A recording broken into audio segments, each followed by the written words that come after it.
Heureux les habitants de ta maison, Seigneur.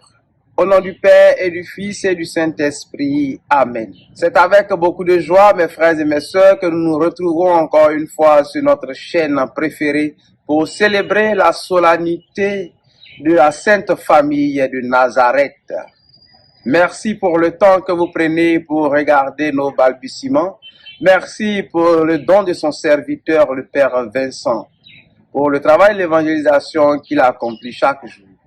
Que le Seigneur vous comble de sa grâce.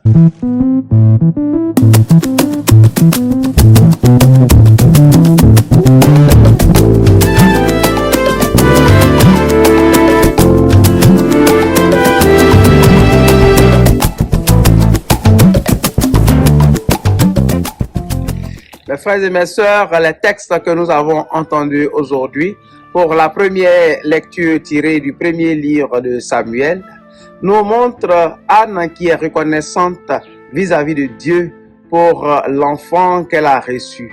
Ainsi, elle amène cet enfant au temple pour le consacrer au Seigneur. La deuxième lecture que nous avons entendue de la première lettre de Saint Jean nous rappelle que nous sommes tous enfants de Dieu. Et si nous sommes des enfants de Dieu, c'est grâce au grand amour de Dieu pour nous les hommes.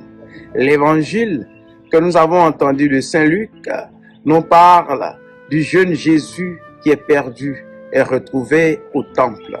Encore une fois, nous nous posons la question de savoir que veut nous dire le Seigneur. Frères et sœurs, nous célébrons aujourd'hui la Sainte Famille, Marie, Joseph et Jésus. Les textes nous parlent des relations internes à la famille sur 3 points.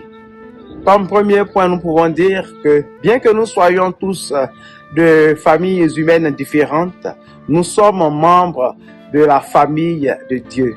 Et c'est ce que la première lettre de Saint Jean nous dit dans la deuxième lecture. Le deuxième point que nous pouvons retenir, c'est qu'un enfant, tout enfant, est un don de Dieu. Il n'est pas une propriété privée. Alors, il faut le confier au Seigneur. C'est ce que nous voyons très bien dans la première lecture que nous avons entendue du premier livre de Samuel.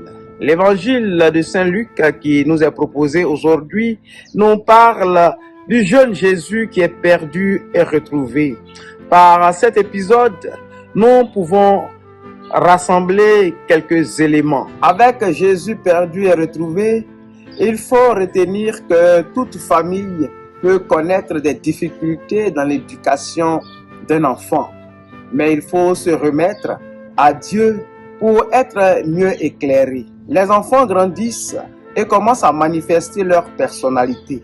Il faut donc les aider à s'orienter dans une direction juste.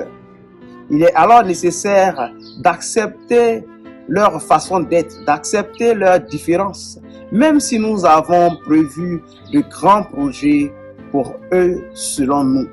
On peut décider de faire d'un enfant un pilote et cet enfant peut décider d'être prêtre. Alors, ne le repoussons pas, mais accompagnons-le dans son choix. Accompagnons nos enfants dans leur choix, comme l'a fait Joseph et Marie. Frères et sœurs, en célébrant la Sainte Famille, encourageons aussi les vocations à la vie religieuse et demandons surtout à Dieu de nous aider dans l'éducation de nos enfants. Prions pour toutes les familles en difficulté, prions pour tous les enfants difficiles, prions pour notre pays, la Côte d'Ivoire, prions pour l'éducation nationale. Pour ma part, je vous donne rendez-vous la semaine prochaine. Le Seigneur soit avec vous. Que Dieu Tout-Puissant vous bénisse, le Père, le Fils et le Saint-Esprit. Allez dans la paix du Christ.